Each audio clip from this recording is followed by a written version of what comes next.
Hello students, we are going to start chapter number 4 and unit number 2। मुझे लगता है तुम सब बहुत अंदर से खुशी फील कर रहे हो एंड यूर महसूस हो रही है कि चलो हमारा इकोनॉमिक्स का portion virtually it's like on the verge of getting over, right. लेकिन यूनिट नंबर 2, चैप्टर 4 का यूनिट नंबर 2 और यूनिट नंबर 3 थोड़ी तुमको मेहनत करनी पड़ेगी। थोड़ा टेक्निकल यूसेज है लैंग्वेज का, बट इतना मुश्किल नहीं कि तुमको समझेगा नहीं, ओके। बट वही 2.5-3 आवर्स के अंदर अंदर में पूरा टॉपिक ख़त्म हो जाएगा, राइट।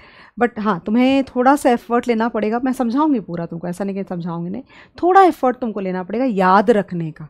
तो वो थोड़ा सा टिक मार्क करके लिख लिख के कीवर्ड्स को अंडरलाइन करके ऐसा याद रखने की कोशिश करोगे ना, तो बहुत ईजी हो जाएगा तुम्हारा पोर्शन। चलो शुरू करती हूँ मैं। तुम्हारा क्या है टॉपिक का नाम? International trade, that is a broad name of the chapter and the unit name is the instruments of trade policy, right. Okay, तो मैं तुमसे एक बात पूछती हूँ, पेपर पढ़ते हो तुम? Do you read, not study, do you read paper on a daily basis? How many of you read paper on a daily basis? I am sure guys very less number would be reading paper on a daily basis, right ना, जो कि अच्छी बात नहीं है। तुम्हें paper ज़रूर पढ़ना चाहिए daily, because you get to have a lot of general knowledge, और पेपर पढ़ने से तुम्हारी थॉट प्रोसेस डेवलप होती है। मैं सीए फाइनल लेवल पे भी ये बात बोलती हूँ कि पेपर सबको पढ़ना चाहिए, ज़रूर पढ़ना चाहिए। वरना क्या होगा, ये बुक्स में जो तुम पढ़ते हो ये एनफ नहीं है हमारी लाइफ के। बुक्स में जो लिखा हुआ है उतना कंटेंट से पूरी ज़िंदगी थोड़ी ना तुम्हारी चल जाएगी। तुमको डे टू डे एक्टिविटीज़ क्या चल रही है, तभी तो तुम रिलेट कर पाओगे ना। जब डिफरेंट डॉट्स को कनेक्ट करोगे तब तुम्हें कोई पिक्चर बनती है ना। तो पिक्चर का मतलब क्या हुआ, तुम्हारी खुद की थॉट प्रोसेस डेवलप होती है, राइट। तो it is very important to read the paper. मैंने एक मैसेज दिया बट बोलना मैं कुछ और चाह रही थी। हाँ, तो ऑन एन एवरेज कभी भी तुम पेपर पढ़ोगे ना, तो कभी कभी तुम्हें न्यूज़ आएगी कि चाइना के अगेंस्ट में बहुत सारी countries are like putting tariffs and quotas and other non tariff measures in order to restrict the free flow of goods and services from China, because it is like they are dumping their goods because the cost of production for China is very very low। तो मैंने पहले भी ये बात तुमसे करी कि उतने कम दाम में हमारे लिए इन हाउस बनाना बहुत मुश्किल है। सो ये चाइना की ट्रेड पॉलिसी है that they manufacture in volumes.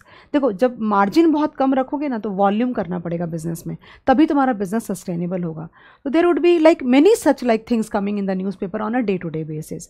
So basically in the last chapter you studied that international trade is good, it brings a lot of like incomes and factor incomes for all the people, it creates a lot of job opportunity, and that it helps you to remove the poverty and then increases the standard of living, and it leads to economies of scale. So many things, so many like benefits that we studied in the last chapter, and for that matter it is not wrong also. But what I am saying that there are restrictions on the free flow of goods and services from any country। तुम्हें लगता है कि India के अंदर में कोई भी माल कुछ भी कोई बेचने की कोशिश करेगा तो इतनी ईजिली बेच पाएगा? नहीं बेच पाएगा। ओके, तो मेरा तुमसे ये पूछना है कि जब ऑलरेडी इतने फ़ायदे हैं, इतने सारे बेनिफिट्स हैं इंटरनेशनल ट्रेड के, तो फिर क्यों नहीं बेच पाता इंसान कोई भी, या हम क्यों नहीं जाकर कहीं और बेच पाते? उसके वो सारी चीज़ें तुम इस चैप्टर में पढ़ने वाले हो कि क्यों टैरिफ्स लगाना, क्यों रोक लगानी ज़रूरी है। हम जब बाहर कहीं बेचने को जाते हैं तो हम पे भी रोक लगाया जाता है, और हमारे यहाँ पे कोई बेचने को आता है तो उन पे हम रोक लगाते हैं। तुम्हें एक बात पता है कि अगर तुम कभी यूएस या यूरोप जाओगे ना, कभी मान लो फॉर दैट मैटर एनीथिंग, घूमने जाओ या रहने जाओ what ever, so you will see that more or less everybody has got a Mercedes or a BMW there, and you will feel that क्या यहाँ के लोग इतने अमीर हैं कि इनके सबके पास BMW और Mercedes होती है? नहीं, ऐसी बात नहीं है। तो इंडिया में सब लोग नहीं खरीद पाते, उसका रीज़न पता है तुमको? जितने की वो Mercedes और BMW होती है उतने की ही करीब करीब इंडियन गवर्नमेंट उस पर इम्पोर्ट ड्यूटी लगा देती है, and that is why it becomes relatively very very expensive and people are not able to buy. Okay, but वहाँ पे बिकॉज यूरोप की है ना, BMW is from Germany, so वहाँ पे टैरिफ्स नहीं है या फिर उतने इम्पोर्ट ड्यूटीज़ नहीं है, तो रिलेटिवली उनको सस्ता पड़ता है। तो समझ लो कि यहाँ पे कोई भी एक एवरेज कार होती है ना, उतने ही कॉस्ट में वहाँ पे मर्सिडीज़ और BMW हो जाती है, राइट। अब क्यों ऐसा करती है सरकार, ये बातें मैंने डिस्कस करना शुरू नहीं किया है। बात यहाँ पे हो रही है कि किस तरह से रेस्ट्रिक्शंस लगाते हैं, right. So basically one thing is for sure that how much we discuss the benefits of international trade, but definitely any government or any country does not conform with the idea that there should be completely free flow of goods and services from one country to another, and they try to restrict the international trade with the help of different measures like tariffs, monetary tariffs and non-monetary tariffs for that matter. मतलब किसी भी तरीके से रोक लगाने की कोशिश करते हैं फॉर दैट मैटर. इसके बाद ना तुम एक 2-3 टर्म का देखोगे मैं यूज़ कर रही हूँ. Free trade. अगर ये टैरिफ्स और कोटास अगर सरकार नहीं लगा रही होती तो क्या होता था? फ्री ट्रेड होता. तो what is free trade for that matter? Free trade is like people of different countries are allowed to buy and sell with each other without any state interference. State का मतलब government. Okay, but what is, एक word और आएगा, protectionist. सो सारे जो countries होते हैं अपनी डोमेस्टिक इकोनॉमी को बाहर की चीज़ों से प्रोटेक्ट करते हैं. You know why? Because they want to save the domestic industry. India में भी नहीं बोलते कि लोकल बनाओ, लोकल खाओ, ये सारी बातें होती है ना, so that you can save your local industries, your local business for that matter. तुम कई बार नहीं पढ़ते हो कि don't go and buy your groceries from some like foreign country का जो तुम्हारा है, बड़े बड़े शॉप्स पे से जाकर के मत खरीदो.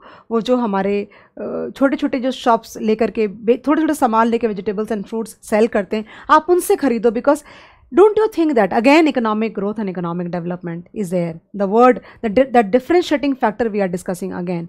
So it is not important to only grow economically, it is also important to develop the economy, and development of the economy, it means all round development of each and every citizen of the country for that matter. Rich becoming richer and poor becoming poorer does not mean, अगर आपका GDP बहुत grow कर जाता है, इसका ये मतलब बिल्कुल नहीं साबित होता that your country is economically developed, because it is quite possible that 4, 5, 7, 10 manufacturing companies in India are generating very high revenues for that matter, but a section of the economy is like very very poor, below the poverty line, do not have enough education facilities, do not have food, and so on and so forth. In order to protect the domestic economies, the government behaves the protectionist policies, मतलब अपने industry को, अपनी local domestic economy को बचाने के लिए बाहर का माल लाना अलाउ नहीं करते. अगर लाओगे तो इतनी सारे उस पर टैरिफ्स, इंपोर्ट ड्यूटी लगा देंगे कि डोमेस्टिक कंट्री की सेम चीज़ तुम्हें सस्ती लगेगी और तुम वो खरीदोगे. That's the main logic. Then trade liberalisation, मैंने थ्री वर्ड्स का यूज़ किया. Free trade, that means there is no restriction from any side. Number 2, protection of the economy in order to make sure that your local economy is also growing. Then liberalization का मतलब होता है either reduce or eliminate all the possible restrictions with respect to the free flow of goods and services from one country to another. Okay, तो chapter number rather unit 1 में हम लोगों ने पढ़ा that there are, I just spoke 2 minutes back, there are so many benefits. There are so many benefits of international trade, but believe me guys, things are not that simple actually. If things were that simple, they say that अगर तुम academically सोचोगे, अगर तुम theoretically सोचोगे, तो it will like appear to you as if it is international trade is a very very simple thing. There is a free trade, there is a fair trade, and there is no क्या बोलते, कोई problem नहीं होगी उस चीज़ से. But in reality that does not happen. In reality it creates a lot of imbalance. अब तुम सोच के देखो कि सारा माल चाइना का सस्ता अगर डंप होता है इंडिया के अंदर में, तो जो लोकल इंडस्ट्रीज़ हैं उनका क्या होगा? वो तो ख़त्म हो जाएंगे ना. और अगर लोकल इंडस्ट्रीज़ तुम्हारी ख़त्म हो जाती है तो तुम्हारी नेचुरल सी बात है, तुम्हारी पूरी इकोनॉमी डिस्टर्ब हो जाएगी. And that is why all the organisations, the individuals, and quite often you will see that there are organizations who are shouting in favor of the domestic like manufacturing. जो domestic तुम्हारा जो होता है ना industry, cottage industry बोलो, छोटी छोटी जो इंडस्ट्रीज़ होती है जो डेवलप होती है, बिकॉज उसी से वो इंडिपेंडेंट होते हैं, उसी से वो पैसा कमाते हैं और उसी से हमारी इकोनॉमी फिर ओवरऑल डेवलप करती है. Okay, so it works like that. So historically it has been proven that governments of every country times and often have restricted the free flow of goods and services into their economy from other countries by imposing various kind of restrictions in terms of tariffs, which are like या तो import duty in terms of money or maybe non-tariff. So basically her country, every country follow their own trade policy. So what is trade policy now? Trade policy का मतलब होता है that the policy that a government adopts, the policy and the instrument a government adopts with respect to the promotion or restriction of the imports and exports. तो दो तरीके के हैं, monetary है यानी कि कैश जो पैसा अगर तुम लाओगे तुम तो उस पर ड्यूटी या टैक्स चार्ज किया जाएगा, एंड नॉन टैरिफ्स तो बहुत तरीके ऐसी चीज़ों के हेल्प से वो लोग इम्पोर्ट्स को, सो बेसिकली जब भी बात करोगे ना टैरिफ्स की जब बात करते हैं तो एक्सपोर्ट से रिलेट नहीं होता, ये इंपोर्ट से ही रिलेट होता है। तो जब भी मैं टैरिफ बोलूँ समझ जाना कि इंपोर्ट के बारे में बात हो रही है। सो गाइस ये तुम्हारा पूरा दिया हुआ है, मैं फटाफट तुमको मैपिंग करके सुनाती हूँ क्या बोला उन्होंने। As we know, under free trade, buyers and sellers from separate economies voluntarily trade with minimum of state interference. देखो ट्रेड फ्री ट्रेड का मीनिंग दिया हुआ है। The free interplay of market forces of supply and demand decide the prices. Nobody disturbs the free movement for that matter, right now? ये free trade है।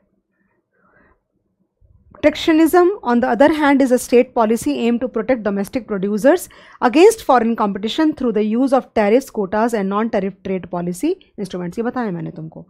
Trade liberalization refers to the opening of domestic markets to goods and services from the rest of the world by bringing down trade barriers. एक बात ध्यान रखना, जो मैं बोलूँगी और जो लिखा हुआ है मेरे ये दोनों बहुत डिफरेंट नहीं रहेगा। मैंने ये इंश्योर किया कि जो भी बात what ever I am speaking, what ever like I am like जो भी चीज़ whatever content I am giving you verbally would not be too much like different from what is written in the notes, because then you will be like you will have to put and that will be not too different from the module content for that matter, because I don't want you to put like too much of effort on one thing. The persuasive academic arguments for open trade presupposes that fair competition without distortion is maintained. मैंने बोला ये point तुमको, between domestic and foreign producers. However, it is a fact that fair competition does not always exist, and unobstructed international trade also brings in severe dislocation to many domestic firms and industries on account of difficult adjustment problems. नहीं possible है ना, वो लोग बहुत large volume में produce करते हैं and बहुत हाईली स्पेशलाइज्ड और मैकेनाइज्ड मेथड से प्रोड्यूस करते हैं। उनका जो कॉस्ट ऑफ प्रोडक्शन होता है वो बहुत कम होता है। हम जो छोटी इंडस्ट्रीज़ होती हैं, जो लोकल इंडस्ट्रीज़ होती हैं, वो उनके कॉस्ट स्ट्रक्चर को मैच नहीं कर सकते, तो उनको भी तो सर्वाइव कराना ज़रूरी होता है ना। Historically as part of their protectionist measures, governments of different countries have applied many different types of policy instruments, not necessarily based on their economic merit, for restricting free flow of goods and services. The instruments of trade policy that countries typically use to restrict imports or to encourage exports can be broadly classified as price related measures such as tariffs. मैंने बोला तुमको जो duty है like tax type, उसको tariff बोलते हैं, and non price measures उसको non tariff measures बोलते हैं। Okay, so will start guys. Okay, tariffs quickly हो जाएगा इतना, kind of it is going to be like really like 2-3 चीज़ें हैं जो तुम्हें, लेकिन हाँ पॉइंट्स थोड़े याद करना, but they are very overlapping points. I am sure guys you will be able to do it, don't worry. Okay, so 2 minute पहले मैंने तुमको बोला ना कि किस तरह से तुम एक्सपोर्ट और इम्पोर्ट को कंट्रोल कर सकते हो, tariffs and non tariffs, right. So basically guys अगर मैं तुमको बोलूँ तो एक्सपोर्ट और इम्पोर्ट मैंने अभी तुमको बोला, but majorly it is not about exports actually, because exports को हम कम क्यों करना चाहेंगे? Why would I at all want to reduce exports? I would always want to reduce the imports so that I can protect my local industry. So whatever we are going to study in the form of like tariff and non-tariff, basically controlling the international trade. अब international trade में 2 ही चीज़ होगी, या तो export होगा या तो import होगा। So same thing I'm repeating again. Why should I like try to even like reduce the export? मैं export को control ही क्यों करूँगी? मैं चाहूँगी जितना ज़्यादा हो उतना अच्छा है, right? I would definitely want to try to reduce the imports because of various reasons. तो 2 तरीके से तुम control कर सकते हो। Number 1, like by charging some tax on goods and services, and number two, by creating some conditions wherein you can control the volume or the price or something. वो अपन बाद में डिस्कस करेंगे नॉन टैरिफ वाला, पहले ये tariffs वाला discuss करते हैं. That what are tariffs? Okay, so tariffs are nothing but they are custom duties which are imposed in the form of the tax on export and import. So basically what is the result? The result is that the prices of the goods and services usually increase. ऐसे भी कई बार होता है कि जैसे Covid के समय में, राइट, तो बहुत सारी चीज़ें जो हम इंपोर्ट करते हैं उस पर सरकार सब्सिडी देती है कि आप और हमें भेजो, हम आपको और ज़्यादा बेनिफिट देंगे अगर आप हमें भेजोगे तो. यानी कि सामने जो एक्सपोर्टर है दूसरी कंट्री में उसको हम और ज़्यादा सपोर्ट कर रहे हैं कि आप हमें और करो. फॉर एग्जांपल ऑक्सीजन है या कुछ भी मेडिकल रिलेटेड चीज़ें हैं. तो ऐसा नहीं कि सिर्फ हमेशा the prices are increased and they are like we usually want to stop on, no, not always, but yeah, primarily when I say tariffs, they are meant to increase the prices of the goods and services, and by doing that we try to control the excess of foreign goods and services in our country. Okay, so basically number one, it helps you to increase the revenue for the government. Number two, it also helps to protect the domestic industries. एक बात और, जब मैं tariff बोल रही हूँ तो इसका ये मतलब नहीं है that all the goods and services which are imported from a particular country will have one single tariff. No, it is not like that. Rather, there would be a schedule provided with respect to different varieties of goods and services. तो तुम अपना common sense भी लगा सकते हो. जिस भी चीज़ से लोकल इंडस्ट्रीज को नुकसान ज़्यादा होगा उन चीज़ों पे टैरिफ ज़्यादा रहेगा. And they are the most visible method. मतलब तुम देख सकते हो कि इतना परसेंटेज है. इट्स नॉट लाइक वेग, ये वेग नहीं है. You can calculate actually. Okay, so they are the most visible form of like policies and measures with the help of which you interfere with the international trade. I'm sure guys you have understood. Tariff means custom duty. It is like applied on the import and export of the goods and services. They basically increase the value or the prices of the goods and services imported. So and that decides. So सरकार चाहेगी कि उसका market हमें बड़ा बनाना है, यानी the access of those goods and services suppose in India would definitely depend on tariff. तो जितना ज़्यादा टैरिफ लगाएंगे उसकी उतनी रेस्ट्रिक्ट हो जाएगा, बिकॉज वो relatively domestic goods and services के मुकाबले वो महंगा हो जाएगा. अगर सस्ता करना हो तो सस्ता भी कर सकते हैं if they really want to expand the availability of those goods and services in the local market, right. I am sure हम आगे बढ़ सकते हैं. So I just read and they have given a variety of tariffs. मैं each and every tariff explain करूंगी तुमको, लेकिन they have given in the module all the explanation with respect to all the tariffs. लेकिन मैंने वैसे नहीं लिया है, मैंने एक्सप्लेनेशन के साथ नहीं लिया है. रादर मैंने क्या किया है, I have given the list like this. Okay, because see, again I am telling you that I have prepared the sheet so that you can hold on the last day. So if I am going to reproduce the module only, then what is the point of preparing the sheet? So I hope you would appreciate that. पहले ये mapping करते फटाफट और आगे बढ़ते हैं. Tariffs, also known as custom duties, are basically taxes or duties imposed on goods and services which are imported or exported. It is defined as a financial charge in the form of tax imposed at the border on goods going from one custom territory to another custom territory. I'm sure you understand what is a custom territory. यानी कि India से अगर कोई माल बांग्लादेश जा रहा है तो custom territories decide होती है ना हर कंट्री की.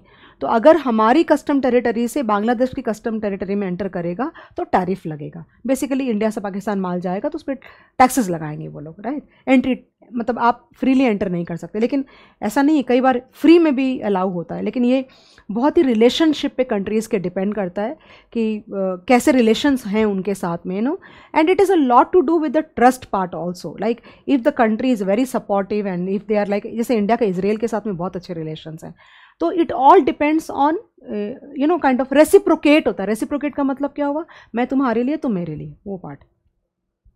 So it is defined as a financial charge in the form of tax imposed at the border on goods going from one custom territory to another. Import duties being pervasive than export duties, tariffs are often identified with the import duties, and this unit, the term tariff would refer to import duties. मैंने बोला तुमको, right? The main goal of tariff are to raise revenue for the government and more importantly, underline कर दूँ क्या मैं तुमको, raise revenue for the government, and more importantly to protect the domestic import competing industry. So we would want the local industries to grow. Naturally every country would want. But तुमको पता है एक बात आगे जाके तुम पढ़ोगे कि बेसिकली ये सारे डेटरेंट्स हैं इंटरनेशनल ट्रेड में, और इंटरनेशनल ट्रेड की एफिशिएंसी कम होती है व्हेन पीपल पुट टैरिफ्स और non tariffs whatever, when that basically you are trying to control the international trade, right. So it spoils the efficiency, because क्या होता है, इसमें लिखा हुआ नहीं है बट मैं अपने मन से बोल रही हूँ, people tend to behave very selfish. जब मैं कुछ कर रही होती तो मैं तुम्हारे बारे में नहीं सोचती. Okay, so I start dumping goods and services in your country, like. तो हर जगह ऐसा नहीं होता है. There are many countries which have got very good relations with each other. One of them is European Union. For example उन्होंने European Union क्यों बनाया था, तो यूरोपियन यूनियन इसलिए, और उनके देखो कॉमन करेंसी थी euros, so that all kinds of restrictions can be reduced और made, the tariffs can be made zero and we can behave like one family, that way. I'm sure guys समझ गया मैंने क्या बोला. सबसे पहले they are custom duties and they are imposed on goods and services to control the international trade basically. Okay, so they are applied when the goods and services move from one custom territory to another custom territory for that matter. And इसका implication क्या होगा, the tariffs decide the excess of the goods and services in the domestic market for that matter, and it would all depend कि how much a government would want to protect the local market for that matter. It also helps to increase the revenue of the government. Okay, आगे बढ़ रही हूँ. देखो यहाँ पे forms of import tariffs, ये बहुत मुश्किल नहीं होने वाला है. It's like very very manageable actually. So they have given a lot of information on this. ये whatever names you know kind of जो मैंने लिस्ट बना रखी है, they have given a lot of information on this. Like they have explained it properly actually. If you want to, like if you forget, मैं तो समझाने ही वाली हूँ तुमको, लेकिन अगर तुम भूल जाते हो सपोज करो, तो तुम क्या करना कि जाकर के वहाँ पे पढ़ लोगे तो अच्छा रहेगा. Specific tariff and ad valorem tariff, very easy to understand. Specific tariff का मतलब होता है when duty you know kind of when duties are imposed on the basis of per physical unit. ध्यान देना, per physical unit. Okay, for example जो example उन्होंने दे रखा है कि suppose we import a bicycle and the price of the bicycle in the invoice is 5000 rupees and the import duty is ₹1000. Okay, अब suppose करो कि अगर बाइसिकल की जो प्राइस है बिकॉज ऑफ इन्फ्लेशन और समथिंग, अगर उसकी वैल्यू 10,000 हो गई सपोज करो, तो भी इसकी जो ड्यूटी है 1000 ही हो गई. तो बेसिकली अगर तुम देखोगे, अगर if you compare, then you will find that it is not protecting your domestic industry too much, because whatever the value of like the goods and services increase, that duty part does not change actually. Okay, but specific duty का मतलब ये होता है कि when it is based on some, like it is based on some physical per unit, and the basis of that वो जो decide होता है ना ड्यूटी की कितना होना चाहिए, it is based on some like क्या like some physical measure, like क्या बोलते हैं, लाइक हाइट, उसका ब्रेथ, देन उसका weight and all that. That is called specific duty. Okay, then ad valorem tariff. Ad valorem tariff is the most prominently used tariff across the world by all the countries, and this is based on the value of the goods and services imported. मतलब suppose करो कि अगर bicycle हम 5000 का import करते हैं, तो अगर एड वैलोरम ड्यूटी 20% की है, तो it will be like how much, calculate करके देखो, इट इज़ 1000.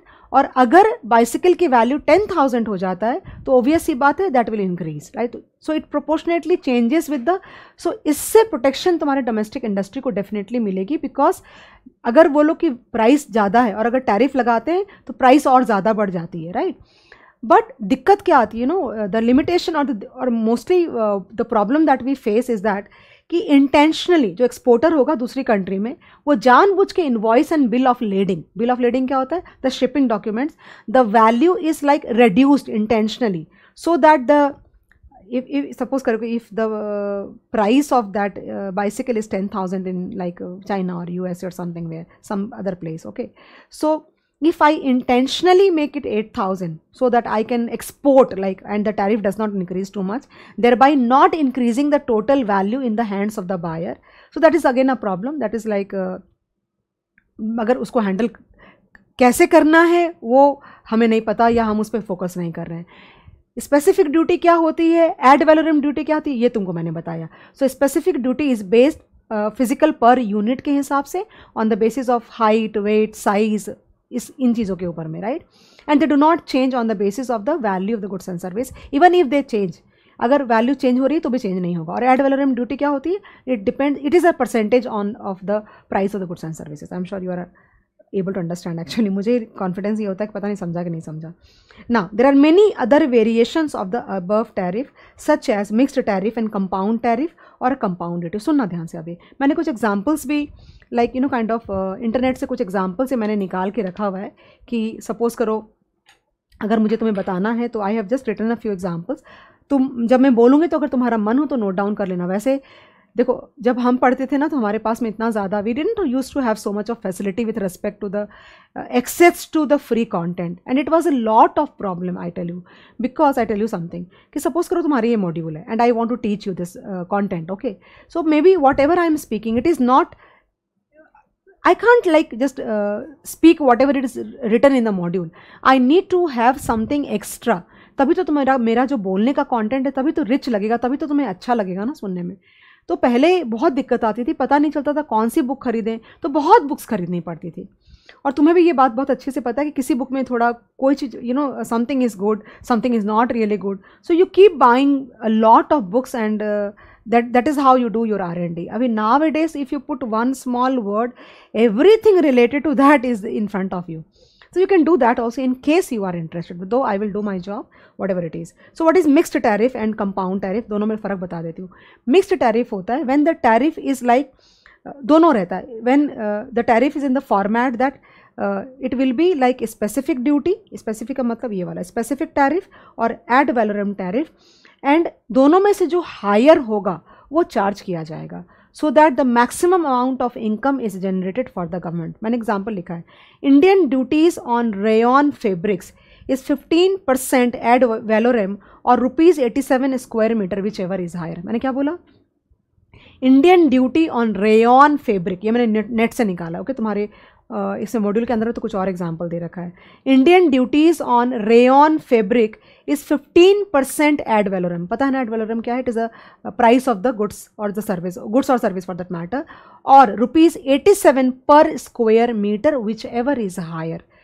क्यों whichever is higher? So that we would want to, the government would want to earn maximum income out of the custom duties.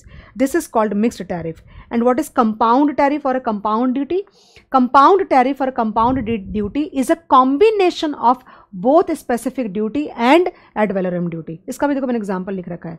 Pakistan charges rupees 0.88, सुनना ध्यान से, Pakistan charges ₹0.88 per litre of some petroleum products plus 25%। मतलब क्या होगा कि जो भी तुम्हारा अगर 100 रुपये का अगर वो तुम्हारी प्राइस है तो 100 रुपीज़ पे 25% तुम्हारा एड वैलोरम रहेगा and plus ₹0.88 will be the specific duty. दोनों में क्या फ़र्क है? मिक्स्ड टैरिफ में क्या होगा कि you will be taking either a specific duty और ad valorem duty whichever is higher, but in compound duty it will be a combination, मतलब some percentage on the price plus some specific duty. मैंने example तुमको दो दिया, okay. Technical और other tariff, okay. So technical tariff का मतलब होता है गाइस कि बेसिकली क्या होता है कि सपोज करो कि हम मोबाइल फ़ोन्स चाइना से इंपोर्ट करते हैं, ओके, तो वो जो मोबाइल फ़ोन जब आता है सपोज करो कि उसके ऊपर में 20% का ड्यूटी है, अज्यूम करो, ओके, 20% की ड्यूटी है, तो डिपेंड करता है कि उसके मोबाइल फ़ोन पूरा और उसके कंपोनेंट्स के ऊपर में ड्यूटी, तो वो अलग अलग होता है। समझा मेरी बात को? तो maybe like you kind of 20% on the completed unit and then 10% on the charger, then 15% on the battery. So when the duty is charged on the various components of some like imported goods, then it is called a technical tariff or other tariff. It is very difficult to like understand from the name actually. इस नाम से कुछ पता नहीं चल रहा है। इन्होंने एग्जाम्पल क्या दिया पता है तुम्हें? देखो इन्होंने एग्जाम्पल दिया हुआ है, the duties are payable by its components or related items. For example, ₹3,000 on each solar panel plus ₹50 per kg on the battery. Same example मैंने तुमको बोला, मैंने तुमको मोबाइल फ़ोन इसलिए बोला because you can relate with mobile phones more. So maybe उस पूरी unit पे अलग चार्जेस हैं, बैटरी पे अलग चार्जेस हैं, चार्जर पे अलग चार्जेस हैं, तुम्हारे जो ये आता है ना क्या बोलते हैं पेन ड्राइव्स आता है उसके ऊपर में अलग charges and so on so fourth, okay. That is called technical और अदर टैरिफ, ध्यान देना। फिर tariff rate quotas, tariff rate quotas क्या होता है? कि सपोज मैं इंडिया हूँ, ओके, और मैं चाइना से माल इंपोर्ट करती हूँ, तो एक पर्टिकुलर क्वांटिटी तक अगर मैं उतनी क्वांटिटी, सपोज करो कि मैं बोलूँगी 100 आइटम तक, उतने आइटम्स तक मेरा जो टैरिफ है वो कम होगा, और अगर वो क्वांटिटी ब्रीच हुई तो टैरिफ बहुत बढ़ जाएगा। तो क्या बोलते हैं, टैरिफ रेट कोटाज। तो उस कोटा, जो तुमको कोटा एलोकेट किया गया, फॉर एग्जांपल मैं अगर इंडिया हूं, तो इंडियन गवर्नमेंट ने चाइनीज गवर्नमेंट को जो कोटा एलोकेट किया है with respect to that particular goods और सर्विस, उसके उतने तक टैरिफ कम होगा, लोअर साइड होता है। लेकिन अगर तुमने वो जो कोटा या लिमिट अगर वो ब्रीच करी, then your tariffs will increase substantially, actually that is called tariff rate quotas. Then most favoured nation tariffs. Guess मुझे लगता है ना, तुम्हारे एग्जाम के पॉइंट ऑफ व्यू से अगर वो लोग नोट्स वगैरह तुमको बनाने बोलेंगे तो इस पे नोट आ सकता है, this is very important. Most favour, इस पे नोट आ सकता है, इस पे नोट आ सकता है, ओके, एंड इस पे भी नोट आ सकता है। These are very very important ones out of all actually, और इस पे भी नोट आ सकता है, right. Now what is most favoured nation tariffs. सबसे पहले ये समझो that there are international organisations and one of them is world trade organisation, and I think there are almost like 160 plus countries in that organisation. अब तुमको लगेगा कि कोई स्टेटुअरी कोई ऑर्गेनाइजेशन है, नहीं, ऐसा नहीं, it is like a club, it's like a club, ये लाइक। तो क्लब में कैसे होता है कि people will decide the rules and the regulations in order to decrease the tariff and make the international flow of goods and services more smooth actually for each other, right? तो उसमें most favoured nation tariff क्या होता है कि suppose करो कि मैं India हूँ, ओके, मैं इंडिया हूँ और मैंने चाइना को MSN स्टेटस दिया है, okay, with respect to some goods and service मैंने MSN स्टेटस दिया है। तो अगर मैंने चाइना को MSN स्टेटस दिया है, ओके, तो इसका ये मतलब होता है कि अगर Pakistan, if Pakistan is a part of world trade organisation, right, तो जो भी मेंबर्स उस क्लब के अंदर हैं उनमें से किसी को भी मैं MSN स्टेटस का मतलब ये हुआ कि सपोज करो मैंने चाइना को बोला कि ठीक है तुम्हारे लिए मेरा ये टैरिफ एप्लीकेबल है, ओके, तो वो जो टैरिफ कम या ज़्यादा जो भी वो टैरिफ अगर चाइना के लिए एप्लीकेबल है तो मैं पाकिस्तान को उस टैरिफ से मना नहीं कर सकती। सो basically what is MSN, most favoured nation tariff. तुमको नाम से ऐसा लगेगा ना कि हम कम टैरिफ की बात कर रहे हैं, सो दैट कि इट इज़ लाइक किसी को स्पेशल ट्रीटमेंट दे रहे हैं, नहीं, ऐसा नहीं है। Giving some country MSN status means it is like a non-discriminatory like policy basically. So you cannot like deprive some nation from, if you have given some MSN status and some particular tariff to one country within the organization or within the WTO for that matter specifically, then you cannot deny that tariff. अगर किसी को 10% दिया या 15% दिया तुम किसी और को उससे मना नहीं कर सकते। तो if you give MSN status to the other members of the organization, then you have to follow the same. Okay, you can not give a preferential treatment to someone, यानी किसी को ज़्यादा किसी को कम नहीं कर सकते। तो MSN स्टेटस का मतलब ये होता है कि तुम सबको बराबर ट्रीट कर रहे हो, ये मतलब होता है। तो that is called most favoured nation tariffs. Then variable tariff. So variable tariff का मतलब होता है कि that the tariffs are imposed in such a manner that कि जो प्राइस है इंपोर्टेड गुड्स या सर्विस की, वो जो कैसे सपोर्ट प्राइस जो होती है इंडिया में, सपोज किसी गुड्स एंड सर्विस की, फॉर एग्जांपल वीट है, सपोज करो एग्जांपल बोल रही हूँ, जो वीट है तो वीट की सपोज सपोर्ट प्राइस रखी है सरकार ने 20 रुपीज़ पर केजी, एग्जांपल बोल रही हूँ, that is a basic price, okay.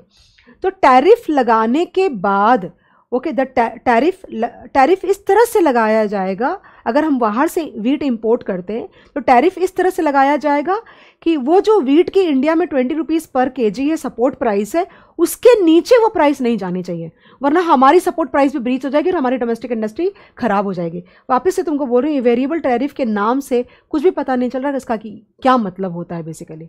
So variable tariff is basically imposing the tariffs in such a manner so that the price of the goods or service does not fall below the support price of that particular goods or service or particular commodity for that matter in our country.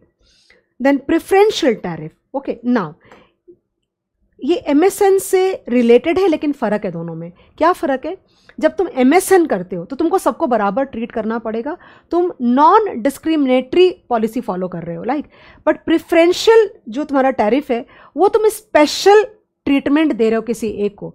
For example, I just told 10 minutes back maybe that all the members of the European Union, I'm sure you know who are the members, like Belgium है, then I think France and all that. So they are a common union. उन्होंने decide किया, it is European Union is an organization, okay. तो the movement of goods and services within the members of the European Union are free of tariff. They are behaving like a one family. तो ये ध्यान रखना, कोई भी country हो इस दुनिया के अंदर में, उसका किसी न किसी एक कंट्री के साथ मिनिमम प्रिफरेंशियल ट्रीटमेंट होगा ही होगा। But then again it depends a lot on the relationship between the two countries. For that matter like India and Israel के रिलेशनशिप्स बहुत ज़्यादा अच्छे हैं, touch wood, okay. And like एक एग्जाम्पल और उन्होंने जो दे रखा है वो एग्जाम्पल ये है कि like Canada, US and Mexico का आपस में प्रेफरेंशियल ट्रीटमेंट है। So they again tend to behave like a family and they allow free movement of goods and services within each other. Of course there has to be lot of trust factor within the members, right. That is called preferential tariff. Now bound tariff, what is bound tariff? Bound tariff में जो दो members होते हैं, दो countries होते हैं, they enter into a legal agreement for that matter that इस particular tariff के ऊपर हम नहीं जाएंगे and it can not be the same for all goods and services. So they have decided the maximum possible tariff allowed for each category of goods and services, okay. I am sure you understood. So that is a maximum tariff. दो ये possible है कि bound tariff से तुम कम, for example मैं India में रहती हूँ और तुम सपोज करो कोई और कंट्री बोलो, कोरिया हो तुम, राइट। तो कोरिया से कोई माल इंपोर्ट करती हूँ, सपोज करो कि क्या बोलूँ मैं, ये मोबाइल करती हूँ इंपोर्ट सपोज करो, तो बाउंड टैरिफ 5% का या 10% का फॉर एग्जाम्पल। तो you can not go beyond, I can not go beyond 10%, though I am allowed to keep the tariff below 10%. So 10% is the maximum I can charge on the imports from Korea of mobiles, right? आगे applied tariffs. अब suppose करो कि हमने एक agreement sign किया तुम्हारे साथ में, तुम कोरिया हो मैं इंडिया हूँ, कि 10% से ज़्यादा मैं तुमसे मोबाइल इंपोर्ट करूँगी और इससे ज़्यादा मैं तुमको टैरिफ चार्ज नहीं करूँगी, लेकिन सच में मैं तुमको 5% ही या 7% ही चार्ज करती हूँ। That is called applied tariff. So applied tariff is actually what is charge, okay. It can be below the bound tariff but it can not be more than bound tariff, okay. Then escalated tariff. What is escalated tariff? Escalated tariff का मतलब होता है guys कि जैसे for example अगर मैं ये mobile import करती हूँ और दूसरा तरीका ये होता है कि इसके जो पार्ट्स हैं वो मैं इंपोर्ट करती हूँ, समझ में आ रहा है, यानी कि असेंबली वगैरह, यानी मैं तुमसे रॉ मटेरियल इंपोर्ट करती हूँ, ओके, कुछ बनाने का, एंड या फिर मैं finished goods and services import करती हूँ। So the import duty on the raw material is lower, okay, and the import duty on the finished goods and service is higher. Again, you know the logic, so that we can protect our domestic industry for that matter. Okay, that is called escalated tariff. जाके check करना. Prohibitive, this is a tongue twister for me. Prohibitive tariff, इसका मतलब ये हुआ that it is banned. I would not allow you to sell any goods and service in my country. That is called prohibited tariff. Import subsidies, जैसे मैंने example तुमको दिया कि सिर्फ टैरिफ, यूजुअली टैरिफ का मतलब तो प्राइस बढ़ाने के लिए होता है, but then subsidies we at times we provide. For example I give the example of covid. During covid the government of India और other countries also gave a lot of subsidies कि भाई आप oxygen भेजो, cylinders भेजो, vaccines भेजो, then mask भेजो and all that, तो आपको हम सपोर्ट करेंगे, टैरिफ की बजाय हम ही आपको पैसा दे रहे हैं. That is called import subsidies. When you support the import and try to help not reduce, rather you subsidize the imports, then it is called import subsidies. Tariff as response to trade distortion. So many times what happens that many countries start behaving in a very, very irresponsible and selfish way. They start dumping their goods and services into the country, and especially developed countries doing that with the developing or underdeveloped countries. You know, kind of at times they are so distorted that it completely takes, relationships खराब हो जाते हैं बहुत ज़्यादा दो country के बीच. आप ऐसा नहीं कर सकते हो. So there is a lot of breach of the trust for that matter. That is called tariffs as a response to trade distortions. In that scenario, अगर सपोज करो इंडिया, कोई भी कंट्री इंडिया में वो जो तुम्हारा अरेंजमेंट है एक दूसरे के साथ में, अगर तुम उसको डिस्टर्ब करोगे, then India is allowed, okay, as a member of world trade organisation to put forth in front of the like जो वर्ल्ड ट्रेड ऑर्गेनाइजेशन का जो रेगुलेटरी बॉडी होगी उसके सामने, दैट एक बात का ध्यान देना, वर्ल्ड ट्रेड ऑर्गेनाइजेशन किस चीज़ के लिए पता है तुमको? So that international flow of goods and services can be smooth. तो स्मूथ कब होगा? जब टैरिफ्स को कम करेंगे, ओके, जब आप टैरिफ्स को कम करोगे तभी तो स्मूथ होगा ना, वरना नहीं होगा। तो वर्ल्ड ट्रेड ऑर्गेनाइजेशन सबको बाइंड करती है कि भाई आप एक दूसरे के साथ में आप ट्रेड करो, लाइक। लेकिन अगर कोई कंट्री वर्ल्ड ट्रेड ऑर्गेनाइजेशन के की रेगुलेटरी बॉडी के सामने ये प्रूफ कर देता है दैट कि सामने वाला ब्रीच करके ट्रस्ट और हमें नुकसान पहुंचा रहा है, तो they would allow to charge और बैन और something like that. So that is tariffs as response to trade distortions, okay. इसमें से एक होता है anti dumping duties and countervailing duties. So बीच में इंडिया ने एंटी डंपिंग ड्यूटीज मतलब they would start charging like some China is very good at producing goods and services at very very low cost, and you know what, they can go to any length because उनकी government भी support करती है, और जो लोग होते हैं वहाँ पे, जो एक्सपोर्टर्स हैं वहाँ पे, वहाँ वो एक्सपोर्टर है तब तो हम इंपोर्ट करते हैं, राइट। तो वहाँ जो एक्सपोर्टर्स हैं अपने कॉस्ट प्राइस से नीचे जा करके भी बेचने को रेडी हो जाएगा, so that they can create monopoly in other countries.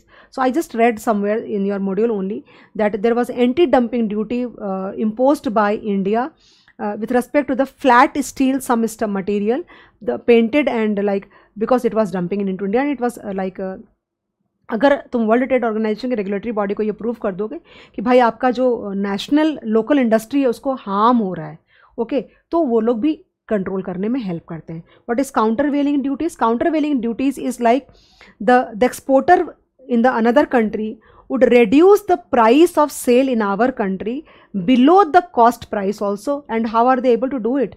They are able to do it because the government would give subsidies to them, and with the help of those subsidies they are able to dump the products into our country. That is called, in order to intervene, in order to impose, in order to stop that, the government can impose countervailing duties. दोनों में फ़र्क है, ध्यान देना। इसमें subsidies देती है foreign government, जैसे Chinese government can give subsidies to the manufacturer कि आप अपना दाम तुम जितना चाहो उतना कम करो, लेकिन जाकर के बेचो, मोनोपोलाइज करो, लोकल इंडस्ट्री खत्म कर दो। तो ये सारी चीज़ें guys, I am sure guys you are able to understand each one of them because it was really not difficult at all. Then what are the effects of tariffs? Tariffs का effect क्या होगा बताओ? First of all, it will lead to a lot of like distortion or discouragement of the international trade. ये सबसे बड़ा effect होगा, right, in the free flow of the movement of the goods and services. Number two, it will lead to the like decrease in the consumer surplus. तुम बोलोगे कैसे ma'am? अगर मान लो कि अब ये मतलब क्या सी बोलो, तुमको हर चीज़ के बारे में बात करें अगर अपन, तो जो चीज़ मुझे 10 रुपये में मिल सकती है, राइट, अगर मैं इम्पोर्टेड गुड बाय करूँ, तो अगर वो चीज़ लोकल मार्केट से मुझे 20 रुपये में मिलती है, तो ultimately if that import was allowed I would have been able to save my 10 rupees. So I am deprived from enjoying the consumer surplus. That is one of the second effect. Now, number 3, it also helps the domestic industry to flourish because the tariffs kind of, what does the tariff do? The tariff increases the prices of the imported goods, and hence the domestic industries are protected. That is again there. Number 4, it helps the government to generate revenues. Okay, then again, if there is a lot of revenue kind of involved in the domestic industry in a particular good or commodity, and the government is supporting by imposing tariffs on the imported, there would be new entrants in the domestic market. समझो कि पता है कि ये चीज़ China से 10 रुपये में आ सकती है, राइट, लेकिन इंडिया में 20 रुपये में बन रहा है ये, और सरकार हमें सपोर्ट भी कर रही है, तो क्या होगा, और भी लोग एंटर करेंगे उस इंडस्ट्री के अंदर में, और से एम्प्लॉयमेंट की जो एक्टिविटी है वो बढ़ जाएगी. इतना मुझे याद है, बाकी पढ़ के सुना देती हूँ, ज़्यादा नहीं बचा होगा. A tariff levied on an imported product affects both the exporting country and the importing country. Tariff barriers create obstacles to trade. It interferes with the international trade, decrease the volume of imports and exports, and therefore of international trade. the prospect of market access of the exporting country is worsened when an importing country imposes a tariff. Naturally, basically तुम ऐसे बोल सकते हो, it deters, DETERS, deters the free flow of goods and services from one country to another. By making imported goods more expensive, tariffs discourage domestic consumers from consuming imported foreign goods. Domestic consumers suffer a loss in the consumer surplus because they must now pay a higher price for the good, and also because compared to free trade quantity they now consume lesser quantity of good. एक तो price भी ज़्यादा पे करते हैं because उस चीज़ की जो प्राइस थी वो ज़्यादा नहीं थी. उस अगर सपोज ये पेन, इसकी प्राइस ज़्यादा नहीं थी, टैरिफ लगा करके तुमने इसको 25 रुपये बना दिया, ऐसा पॉसिबल है करना. Tariffs encourage consumption and production of the domestically produced import substitutes and thus protects domestic industry. मैंने बोला तुमको. Producers in the importing country experience an increase in well-being as a result of the imposition of the tariff. The price increase of their product in the domestic market increases producer surplus. In the industry, they can also charge higher prices than would be possible because foreign competition has reduced. ये भी बोला मैंने तुमको.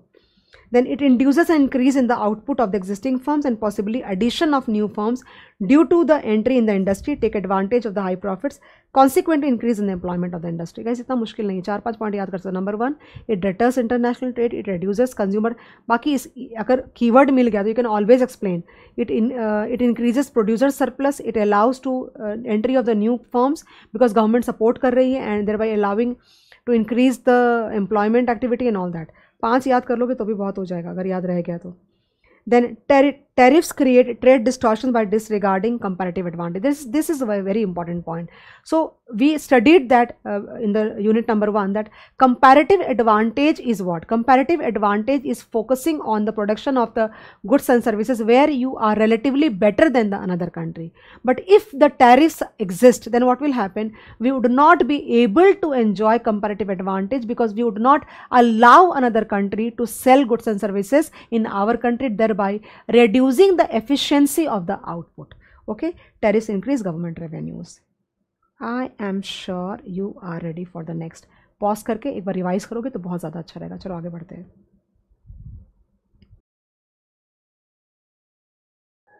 सो non tariff measures. Okay, थोड़ी देर पहले हम लोग discuss कर रहे थे टैरिफ मेजर्स. वो क्या था? बेसिकली सपोज करो कि कोई कमोडिटी में इंपोर्ट करना चाहती हूँ इंडिया के अंदर में, एंड कमोडिटी की जो प्राइस है, वैल्यू है 100 रुपीज़ है. तो डिपेंडिंग ऑन वेदर मैं इंडिया में उसका एक्सेस कराना चाहती हूँ लोगों को उस कमोडिटी की, या नहीं कराना चाहती हूँ, या लिमिटेड कराना चाहती हूँ, the tariffs, the monetary tariffs would be imposed on that. Suppose अगर 10% का टैरिफ इंडियन गवर्नमेंट इम्पोज करती है तो उसकी प्राइस 110 हो जाएगी. Okay, so it is very visible. You can see, okay, इसकी वैल्यू इतनी है और उस पर इतना कस्टम ड्यूटी का टैक्स लगा दिया गया तो उसकी वैल्यू इतनी हो गई. अगर वो लोग चाहते हैं that this should be made available to the people locally, you know kind of, अगर वो फ़ायदे में होगा, if people are gaining out of that and किसी को कोई नुकसान नहीं हो रहा है लोकल इंडस्ट्री को खास करके, तो government will not keep the tariffs very high. But if government feels that this tariff लगाने से इसकी एक्सेसिबिलिटी जो लोगों की वो कम हो जाएगी, because actually government doesn't want to make it available to the people because it will hurt the domestic market for that matter, then the tariffs will be naturally be very high.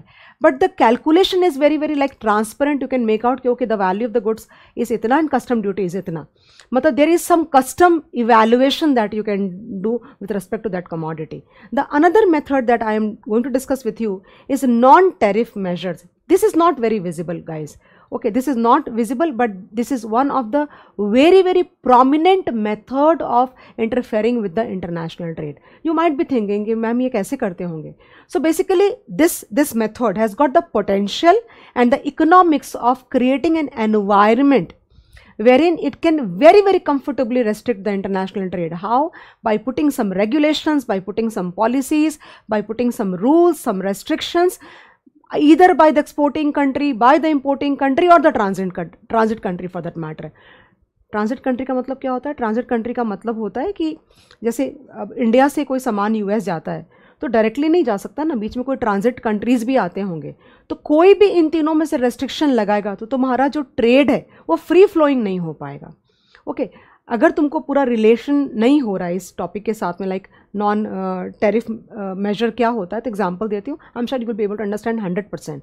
और जब तक मैं ये non tariff major discuss करूँगी तुम्हारे दिमाग में example set हो चुका होगा।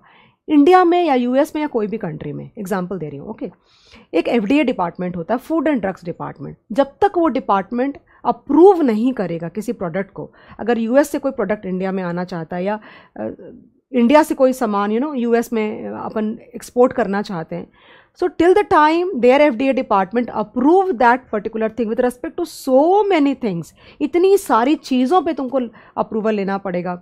उसके जो अंदर में इंग्रेडिएंट्स है, उसका जो कलर है, उसका जो साइज़ है, उसकी जो लेबलिंग है, डिस्क्लोजर्स है, उसकी बॉटलिंग है, so many things, okay, only then you will be able to export. So the more important point to discuss here is that कि अगर सारी चीज़ें सही भी है, सपोज करो, and if the US government doesn't want us to like export that particular commodity, for example India से मैं जैम एक्सपोर्ट करना चाहती हूँ, तो अगर यूएस की गवर्नमेंट को लगता है कि this particular jam is not available in USA and this will create like a good market, then they will like help you, rather facilitate कि भाई आप इसमें ये कर दो तो हमारे लिए ईजी हो जाएगा। But if they do not want you to export that particular jam in their country, then they will create so many things we cannot even imagine. Okay, so that would be called non tariff measures guys. Okay, एक word आगे जाओगे ना तो बार बार तुम्हारे सामने आएगा, दो words आएंगे रादर, एक तो मैंने तुमसे डिस्कस किया और वो है non tariff measures and non tariff barriers. It is very important that you understand the exact difference between the to. Okay, समझ जाओ फिर आगे, बिकॉज फिर तुम्हें कन्फ्यूजन नहीं होनी चाहिए। So non tariff measures are those measures which are like very broad in the scope, actually काफ़ी कुछ कंसेप्चुअली ब्रॉड मेजर है, कोई एक चीज़ नहीं हो सकती। Rather non tariff barriers is a subset of non tariff measure. Okay, समझ आ रहा मैं क्या बोल रही हूँ, यानी नॉन एनटीबी, लाइक लिखा है ना एनटीबी, मैंने अलग से भी लिखा है, उन्होंने शायद अलग से कुछ नहीं लिखा था एनटीबी के बारे में, बट मैंने लिखा है अलग से। So NTB is nothing but a part of non tariff measures which can be imposed.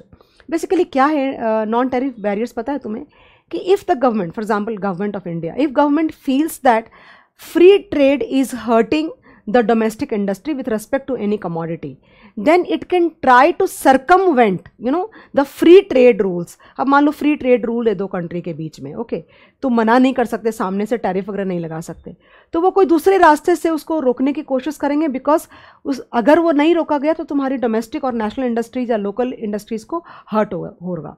तो this is basically non tariff barrier is nothing but a discriminatory policy to protect your local industries guys.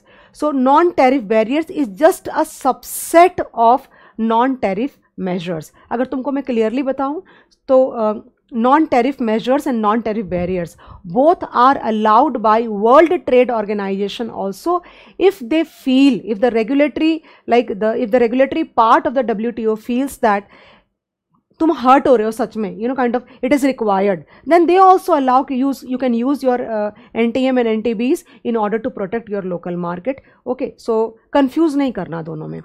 Non tariff measures are very large in scope. तुम एक कोई पैसा तो क्या है ना, tariff measures में क्या होता है कि तुम एक अमाउंट लगा दिए, तुमने एक स्केल बना दी कि भाई मैक्सिमम आप इतना टैरिफ लगा सकते हो एक दूसरे के साथ में, हम इतना लगाना चाहते हैं, ऑल दैट, बट इसका तो कोई स्कोप एंडलेस है basically.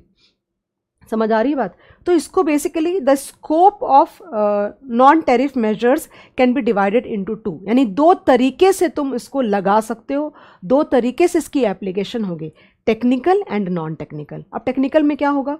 Technical, in case of technical policy measures of like ये जो तुम पढ़ रहे हो basically, you tend to lose some words at times, so it will be related to the product specific properties, like product characteristics, then product or technical specification for that matter, or like many other things like guys, like kind of कैसे बोलते हैं ना कि इसके with respect to the food safety, then environment, the national security, protection of the human and the animals, so many things, so they can specify with respect to like कि technical specification ऐसी होनी चाहिए, इसके characteristics ऐसे होने चाहिए, that way you can impose some like a restriction on the imports for that matter to the country which is exporting to you, right, कर सकते हैं ना इस तरह से। लाइक मैंने तुमको बोला कि अगर तुम जैम वहाँ पे एक्सपोर्ट करना चाहते हो तो वहाँ की सरकार बोल सकती है भाई इसमें ये चीज़ है, हमारे लोग ये नहीं खाते, हमारे कंट्री में ये अलाउ नहीं है। ऐसा नहीं सोचना कि जो चीज़ हमारी कंट्री में अलाउ होता है वो सारी चीज़ें उस दूसरी कंट्री में अलाउ होती है, ऐसा नहीं है। Okay, so many things, many like drugs for that matter, many medicines which are allowed in India or other countries are not allowed in USA or some other countries for that matter. So obvious सी बात है, इस तरह से restrictions लगाया जा सकता है, which is called technical measures guys. Then there is non-technical measures. Non-technical measures में क्या आएगा? All the policies related to trade policies, for example, shipping requirement, custom formalities, then financial requirements, then और भी कितनी सारी चीज़ें, तो उसको भी कई पार्ट में डिवाइड करा गया है। मैं रीड करके तुमको बताती हूँ। Non-tariff measures are policy measures other than ordinary custom tariffs that can potentially have an economic effect on, ध्यान से सुनना गाइज, तुमको अगर ध्यान से सुनोगे लेक्चर ना तो तुमको ज़्यादा मेहनत नहीं लगेगी मॉड्यूल में। अगर तुम ध्यान नहीं दोगे तो डेफिनेटली लगने वाली, बिकॉज ये इतना आसान नहीं होने वाला है। मुझे भी एक चैप्टर को, मैं एहसान नहीं कर रही तुम्हारे ऊपर में, ओके, सो मुझे भी एक चैप्टर को रेडी करने में कम से कम 2-3 दिन लगते, because all the units for that matter, not even chapters, they are like running into 15 pages minimum guys. So obviously if I start reading 15 pages and if I want to speak non-stop looking at you rather than looking at the module, I'll have to prepare at another level. Then one day will definitely take to record and one day will take to prepare the notes also. So minimum 3 to 4 days का gestation होता है। तो obvious सी बात है कि अगर 2-2.5 घंटे के अंदर में आउटपुट निकल रहा है तो तुम अगर ध्यान पूरा दोगे ना तो तुमको ज़्यादा मेहनत करनी पड़ेगी, मेहनत पूरी इतनी ज़्यादा नहीं करनी पड़ेगी, बट सुनना पड़ेगा तुमको शांति से। और इसमें कुछ भी इंटरेस्टिंग नहीं बनाया जा सकता, जो पढ़ाई है वो पढ़ाई करनी पड़ेगी तुमको। Okay, so non tariff measures are policy measures other than ordinary custom tariffs. Okay, मतलब वो पैसे से अलग, that can potentially have an economic effect on international trade in goods, changing quantities traded or prices or both. Okay, so non-tariff measures can change the quantity, it can change the price, or it can change the both. It can change both also. Non-tariff measures comprise all types of measures which alter the conditions of international trade, including policies and regulations that restrict trade and those that facilitate it. For example, if you know at all, I told you many times, like while in the lecture only, that during COVID, you know, there were many items which we wanted to import and we provided import subsidies for that. We facilitated the import of those kind of things. मतलब हम सामने exporter को बोल रहे हैं भाई तुम भेजो, हम मदद कर रहे हैं उनकी. So we are trying to change the जो normal environment है, we are trying to alter it, either make it more comfortable or make it more miserable basically. Okay, then they are saying further, NTMs consist of mandatory requirements, rules or regulations that are legally set by government of exporting, importing or transit country. ठीक है ना. Non tariff barriers मैंने अलग से topic लिया ताकि तुम्हारे ध्यान से उतर ना जाए. It should be kept in mind that MTMs are not same as non-tariff barriers and NTMs are sometimes used as a means to circumvent. लेकिन क्या है पता है तुमको, जैसे मैंने तुमको बोला कि that NTMs and NTBs are like, NTB is a subset of like NTMs. NTMs have got much broader scope and area for that matter, but quite a few times it is very difficult to distinguish between the two.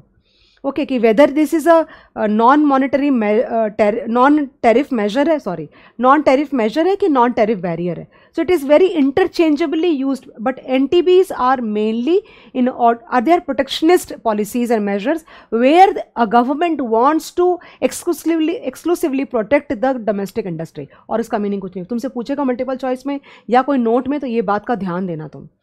Okay, in this case लिखा हुआ है NTMs are sometimes used as a means to circumvent. जब NTM को local industry को protect करने के लिए use किया जाता है तो उसको NTB बोलते हैं. And favour domestic industries on the expense of foreign competition. In this case they are called as non tariff barriers.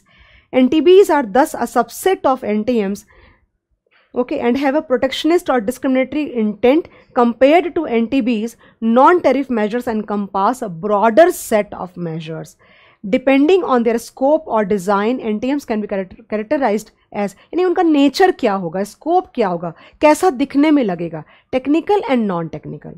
तो technical measures, technical measures refer to product specific properties such as characteristics, जैसे क्या कैसे लिखा हुआ रहता है ना कि भाई इसमें सारा चीज़ आपको डिस्क्लोज करना पड़ेगा, हर चीज़ डिस्क्लोज करनी पड़ेगी। और याद रखना डिस्क्लोज करना इतना आसान नहीं होता कि उस चीज़ के अंदर में क्या क्या है करके, क्योंकि कोई एक चीज़ इतनी सी भी गई और उसकी वजह से तुम बाहर हो जाओगे एक्सपोर्ट करने से। Okay, technical specifications, product processes, these measures are intended for ensuring product quality. तुमको एक बात बता दो, US is very very stringent on these things. It is not easy to get any thing approved from FDA और otherwise और any other commodity for that matter from any of the US department. For ये इतना आसान, US को export करना इतना आसान नहीं है। Product quality, food safety, environmental protection, national security and protection of animal and plant health. Okay, then non technical measures related to what, trade policies, custom formalities करना पड़ेगा, एंड देन उसके बाद तुमको financial related and many things for that matter, trade rules, taxation policies, these are further distinguished as hard measures. Hard measures are with respect to price and quantity. Then threat measures like dumping, तुम dump कर रहे हो क्या, okay, anti dumping and safe guards, other measures related to finance and investment measures. Okay, ये important है, याद रखना। Furthermore, the categorization also distinguishes between import related measures imposed by importing country, export related measures imposed by exporting country, and there would be some procedural delays also, like so कुछ procedural operations भी होते हैं, उससे भी interfere कर सकते हैं। Like आपको लाइसेंस लेना पड़ेगा, आपको काइंड ऑफ कुछ बहुत सारे अप्रूवल्स कराने पड़ेंगे, फिर आपको देखो लिखा हुआ है ना इसमें, सर्टिफिकेशन करानी पड़ेगी, टेस्टिंग करानी पड़ेगी। तो basically these are also ways of restricting the international trade. Maximum times they are like genuine and authentic also, but why don't you feel that they can be also used to manipulate and kind of deter the international trade, and import को रोकने के लिए भी use किया जा सकता है। Okay, तो 3 दिया हुआ यहाँ पे, ये भी बहुत इंपॉर्टेंट है, देख लेना। सो क्या बोला, ये देखो पहले तो टेक्निकल नॉन टेक्निकल बोला, एंड उसके बाद इसके अंदर में नॉन टेक्निकल में hard, threat and other measures, and उसके बाद import related measures imposed by importing country, export related measures imposed by exporting country, and there are other procedural obstacles. देखो लिखा हुआ है PO, प्रोसीजरल ऑब्स्टिकल्स, ये भी तुम्हारे यूज़ कर सकते हैं वो लोग। बस नेक्स्ट आ रहा है टेक्निकल मेजर्स, और उसको डिटेल में हम लोग पढ़ने वाले हैं। आगे बढ़ते हैं, लेकिन एक बात ना मेरे दिमाग में 2 मिनट पहले आई एक्चुअली, कि थोड़ा रिकैप नहीं ले लें अपन, बिकॉज ये इतना मुश्किल चैप्टर नहीं है, it's not like very difficult, it is just that how much you will be able to retain, that is the biggest question actually in front of me. Okay, so just take a small recap. I'm sure guys you know that we started with like 4th chapter unit 2. Okay, and this is all about creating interferences with the international trade in order to prevent like free flow of imports so that our local industries are not hampered. Basically ये basic idea है जो हम बार बार discuss कर रहे हैं, right? So we started with the fact that though all kind of interferences that you can create with respect to exports and imports are like we can study here, but more to do we are studying with imports only, because nobody would want to stop the exports, because that's revenue generating for the country. I'm sure you understand that part. So we studied 2 types of measures wherein we can try to restrict the imports. Number 1, tariff, wherein we studied various methods of like monetary measures, wherein we can try to increase the basically price of the imported commodity so that the domestic industries do not get affected because of that, and they become more expensive. The imported goods become relatively more expensive than the domestic goods, the same counterpart basically. Okay, तो कितने तरीके तुमने पढ़े ना, ad valorem, specific duty, फिर उसके अंदर में variable duty and compound duty and mixed tariff and anti dumping duty and so many things and so many varieties we discussed in the class also, right? I am sure तुमको याद है वो, and specifically एक एक को क्या बोलते हैं वो ध्यान कर लेना तुम। Okay, now we are studying non-tariff measures. Basically here we are trying to restrict the imports not by using money, but we are trying to create an environment, okay, in terms of rules, regulations, restrictions with respect to various, मैंने तुमको बोला था tariff वाला सबसे actually पढ़ना और समझना visible है, वो आसान होगा। नॉन टैरिफ में तो कितना कुछ कर सकते हैं कि तुम सोच भी, मैं और तुम दोनों भी नहीं सोच सकते हैं, राइट? तो वही अपन डिटेलिंग कर रहे हैं। So again we divided the non tariff measure into two, technical and non technical, right. अब टेक्निकल के अंदर भी दो है, एसपीएस एंड टीबीटी। देखो क्या लिखा हुआ है ना, SPS, sanitary and phytosanitary measures. What is this? Basically when you are trying, suppose I am in India, I am government, okay, so I am trying to protect the humans, the animals and the plants of my country from toxins, contamination, pest and additives and so on, in order to maintain hygiene and the biodiversity of my country. I'm sure all of you know that there is a unique biodiversity of every country and nobody would want to get that biodiversity spoiled or hampered for that matter. इसका सबसे बड़ा example है COVID, guys. So you could see that during COVID, the countries went for lockdown so that there is no movement of people from one country to another, so that we can protect the biodiversity of our country. Similarly, ये तो बहुत high scale का हो गया, सबसे simple form में अगर देखोगे तो किसी कंट्री में अगर बर्ड फ्लू हो रखा है तो would you import poultry from that country? No, you wouldn't. So such kind of measures which prevent the humans, the animals and the plant from all these kind of disturbances in the form of additives and toxins and everything, and we have to maintain, basically they would provide you with a high level of standards. Like अगर मैं import करती हूँ तो I would try to maintain high level of standards with respect to the imports of any such item due to which it can be hampered in my country. That is called sanitary and phytosanitary measures. Okay. दूसरा है technical barriers to trade. ये relatively मतलब दोनों भी मुश्किल नहीं, समझना इस यूनिट के अंदर कुछ भी मुश्किल नहीं actually. So now what is this is basically like mandatory standards and technical requirements. मतलब कोई चीज़ अगर मेरी कंट्री में आने वाली है तो मैं पहले इतना बड़ा प्रिस्क्रिप्शन लिस्ट बना दूंगी, इतनी बड़ी रिक्वायरमेंट की लिस्ट बना दूंगी और सब में टिक मार्क होना चाहिए. तो किस तरह की चीज़ों के बारे में? Product specification, shape, size, colour, taste, ingredients, disclosures, labelling, bottling, everything with respect to that. That is called technical barriers to trade basically guys. So तुम ये समझो कि ये जो दोनों मेथड्स हैं for that matter, they definitely interfere with the international trade और imports genuinely also. Right? You can't allow any country to export anything into your own country. You cannot do that. It is not safe, right? It is not. You will try to protect the citizens, the animals and everything with respect to that.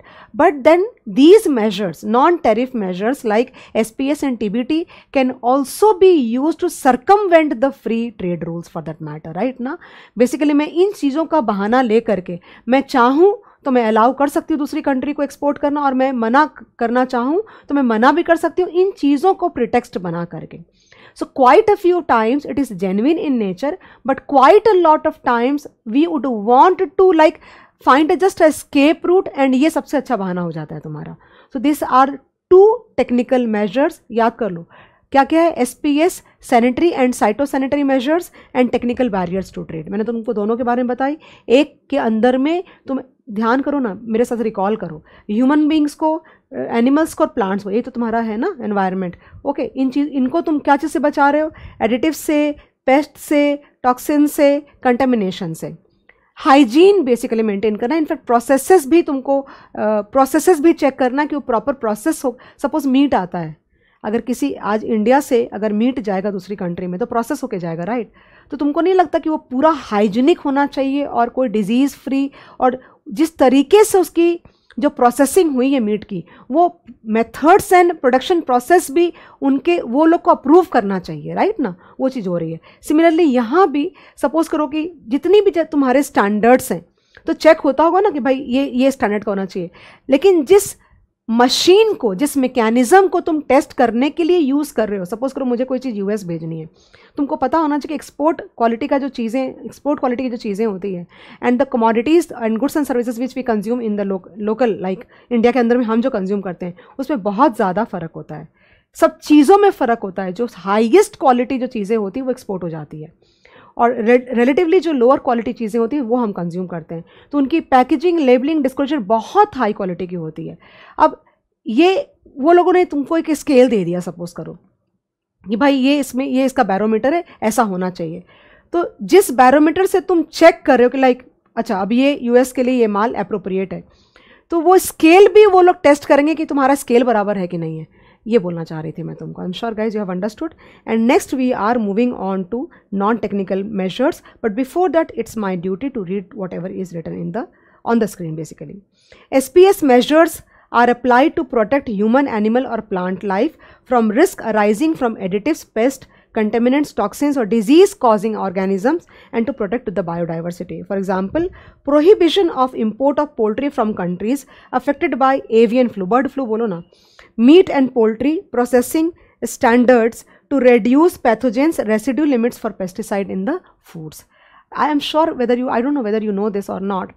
If you go to European countries, जैसे मैंने बहुत countries visit करी guys, Europe की बहुत सारी countries में गई हूँ. जैसे I have gone to Belgium, I have gone to France, then I have also gone to London, then I gone to like Britain, then I gone to और कौन सी कंट्रीज़, और भी कंट्रीज़ है लाइक फॉरेन कंट्रीज, जैसे US भी गई हूँ, देन उसके बाद Mauritius, many Dubai, everywhere.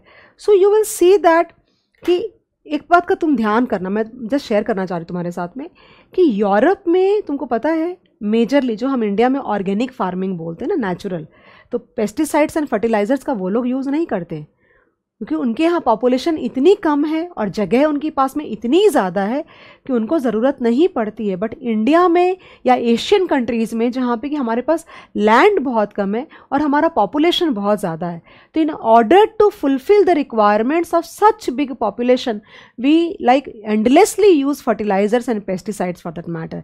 They don't use that, they don't use. So naturally they know the importance of like organic farming already. They don't, because they don't need only, उनके पास इतनी सारी land है और उनके पास उनका population बहुत कम है relatively. They don't need. So anything which is like exported from India or for that matter any other country, हमारे तो level of pesticides and fertilizers बहुत ज़्यादा होगा, तो वो टेस्ट करेंगे भाई हमको इससे ज़्यादा नहीं चाहिए, तो टेस्ट होता है ना सारा फूड. एंड तुमको पता है मिल्क जो होता है, मिल्क में भी तुम एक आता है मेजर करने का कि उसके अंदर में कितना पानी है, कितना दूध एंड ऑल दैट. तो उसी तरह से सब चीज़ को टेस्ट करने का भाई पेस्टिसाइड कंटेंट कितना है, तो वो लोग नहीं लेंगे उस क्वालिटी की चीज़ें. वो बात हो रही है तुम्हारी. Okay, so next one, non technical measures. Okay, अपने थोड़ी देर पहले पढ़ रहे थे ना, याद नहीं है तुमको, ये वाला जो पढ़ रहे थे अपन, ये वाला पार्ट देखो, टेक्निकल एंड नॉन टेक्निकल था ना, ये वाला पार्ट, ये नॉन टेक्निकल था. So you saw that actually in the non technical part like hard measures, threat measures and other measures. So hard measures with the help of price and quantity, then threat measures like anti-dumping and safeguards, then related to finance and investment. So basically these are the modes with the help of which you can try to restrict the international trade or basically imports for that matter. आगे बढ़ते हैं फटाक से. Okay, so what does it say? It says that like guys इसमें बहुत सारे points दिए हुए हैं, तो मैं पढ़ देती हूँ, अच्छा रहेगा. These include different types of trade protective measures which are put into the operation to neutralize the possible adverse effects of imports in the market of the importing country. Following are the most commonly practised measures in respect of the imports. Okay, see what kind of questions they can ask, वो पहले सुन लो. अगर उन्होंने ये पूछा कि non technical measures बताओ, अगर वो लोग नॉन टेक्निकल मेजर्स तुमसे पूछते हैं, बेसिकली अज्यूम करो, तो उस केस में गाइस तुमको 4 या 5 depending on the weightage of the question, तुमको उस हिसाब से 5, 6 जो भी तुम्हें जो भी याद आएगा, because they have given good number. देखो यहाँ पे कितनी बड़ी लिस्ट है. It starts from A and it goes up to like M. इतनी बड़ी लिस्ट है बेसिकली. तो तुमको depending on the weight of the question तुमको देना पड़ेगा. तो सबसे जो तुम्हारे लिए ईजी हो रिमेंबर करना वो सारा देना. लेकिन अभी 1 by 1 लाइक मैं तुमको समझा देती हूँ. तुमको 5 या 6 तो नेचुरली खुद भी याद हो जाएंगे, right. So let's start with the import quota. So basically what is the import quota? This is a non technical measure wherein you are trying to restrict the imports with respect to the quantity, with the help of price and quantity, with the help of like anti-dumping and safeguards, with the help of like finance and other measures for that matter, or importing country restricting the import, kind of policies based or provided by the importing country, then policies imposed by the exporting country, then other obstacles also for that matter. ये सारा इसके अंदर में आएगा. कोई इसकी exhaustive list हो ही नहीं सकती है. टैरिफ की फिर भी हो सकती है, बिकॉज भाई ये कमोडिटीज़ तुम्हारे इंपोर्ट एक्सपोर्ट के हैं, उनकी ये टैरिफ है, जो मैक्सिमम टैरिफ क्या है, अप्लाइड टैरिफ क्या है, and so on so fourth. But ये तो कुछ भी कर सकते हैं इसके अंदर में हम लोग. तुम कॉमन सेंस अपना लगाओगे तो तुम सोच भी पाओगे मैं क्या बोलना चाह रही हूँ. So import quotas basically. So basically when you try to control the quantity of the import, it is called import quota. Okay, now इसमें बहुत सारे वर्ड्स यूज हुए हैं. If you see that particular topic import quota in your module, they have given 1 full page on that, but it is not that difficult कि पूरा page तुमको याद रखना पड़ेगा. So basically binding Kota, how does it happen वो बता रही तुमको. तो what is that quota? Quota is like you can import kind of this much quantity within a year, okay, at any point of the year for that matter. And ये भी possible हो सकता है कि you can import only from one particular country और you can import from multiple countries और उन सबका कोटा फिक्स होगा और तुम कभी भी इम्पोर्ट कर सकते हो. फॉर एग्जाम्पल जो एग्जाम्पल उन्होंने दे रखा है उसके अंदर में बोला है कि suppose I want to import 1000 quintals of और 1000 metric tons of fish for that matter in 1 year. We will not import more than that. मतलब India would not import more than that. It could be a single country import, मतलब हम एक ही country से import कर रहे हैं या फिर मल्टीपल कंट्री से कर रहे हैं. तो अलग अलग कंट्रीज़ का फॉर एग्जांपल कंट्री ए है, बी है, सी है, तो 500 मेट्रिक टन इस कंट्री ए कंट्री से आएगा, 250 मेट्रिक टन उस कंट्री से आएगा and so on so fourth. वो हो गया एब्सोल्यूट कोटा. ओके, उसको एब्सोल्यूट कोटा बोलते हैं. और भी वर्ड्स यूज़ कर रखा है उन्होंने, टैरिफ रेट कोटा से. सो बेसिकली जो प्राइसेस हैं बेसिकली इतने ही प्राइस में इंपोर्ट हो पाएगा, वो टैरिफ रेट कोटा हो गया. अब इसमें इसका kind of you can try to understand the pros and the cons basically guys. तो प्रॉस क्या होगा? प्रॉस ये है कि बेसिकली ये इंपोर्ट करने के लिए द इम्पोर्टर जो भी बंदा है, इंडिविजुअल है या कोई कंपनी है या फर्म है, उसको इम्पोर्ट लाइसेंस लेना पड़ेगा for that. Okay, now import licence लेने के बाद अगर कोटा रेस्ट्रिक्ट कर दिया जाए, सुनना ध्यान से, टैरिफ नहीं लग रहा है, कोटा रेस्ट्रिक्ट कर दिया गया, यानी कि सप्लाई को रेस्ट्रिक्ट किया गया, करेक्ट ना. तो सपोज करो कि 1000 मेट्रिक टन ऑफ फिश तुमको अलाउड है, लेकिन उसकी डिमांड सपोज करो इंडिया में बहुत ज़्यादा है. तो क्या होगा पता है? जो इम्पोर्टर है यानी जो इंडिविजुअल या कंपनी या फर्म इम्पोर्ट कर रही है, वो क्या अर्न करेगी? Import rent.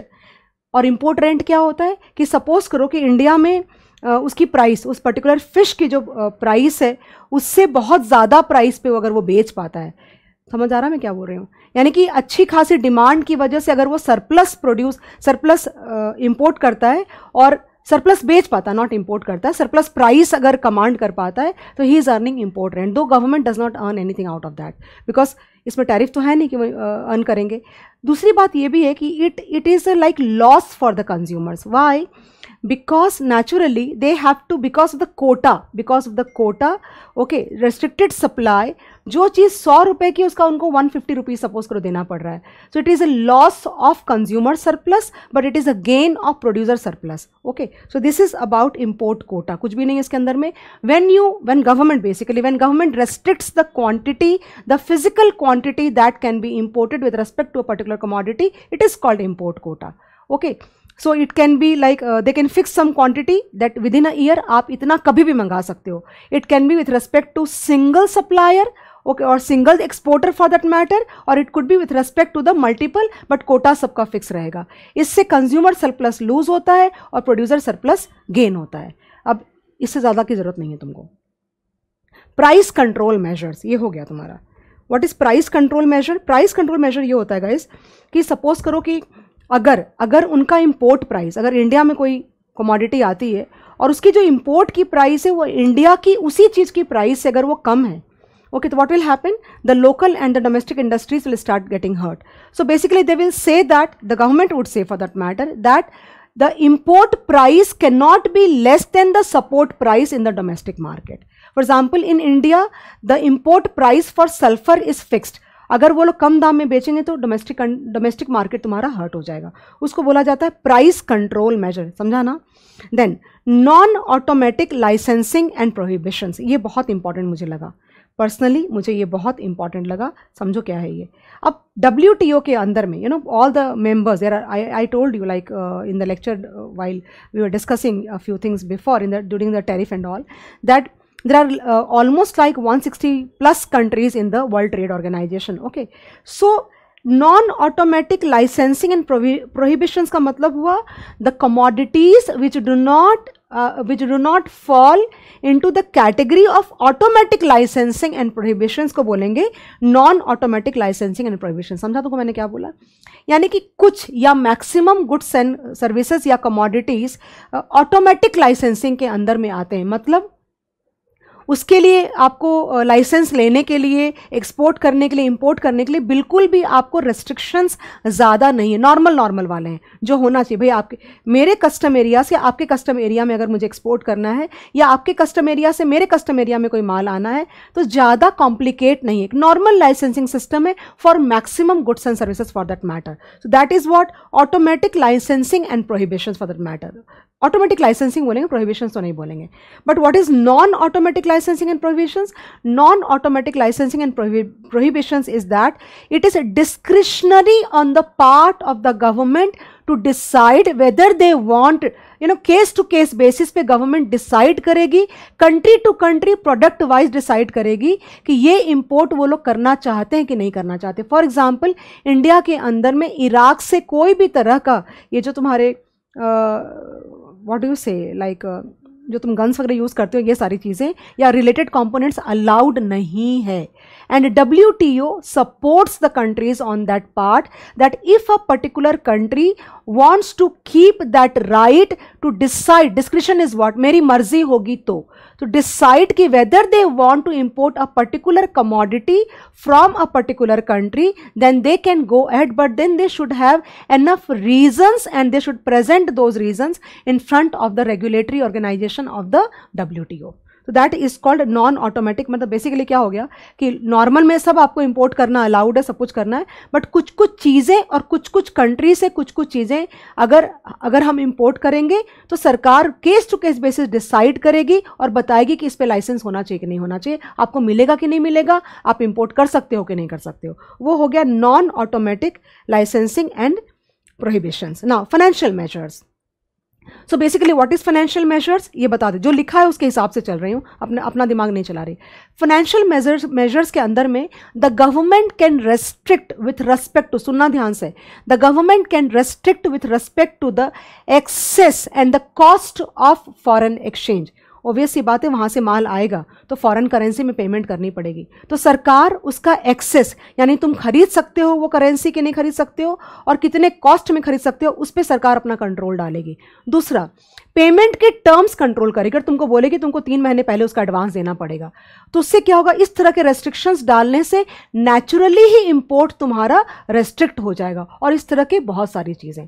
So government will try to restrict the modalities of the payment and what else, the access to the foreign currency, their cost, and naturally if there are too many restrictions and too many complications, importer झक मार के क्या बोलेगा, यार रहने दो, इससे बढ़िया कुछ और कर लेते हैं, that way। तो they are financial measures। now measures affecting competition, ये क्या है गाइस पता है? एक तो सबसे बड़ी बात क्या है ना कि if you see the names you will never be able to decide कि क्या इसके अंदर में होगा। नाउ इससे पता चल रहा है तुमको मेजर्स अफेक्टिंग कंपटीशन का मीनिंग क्या है?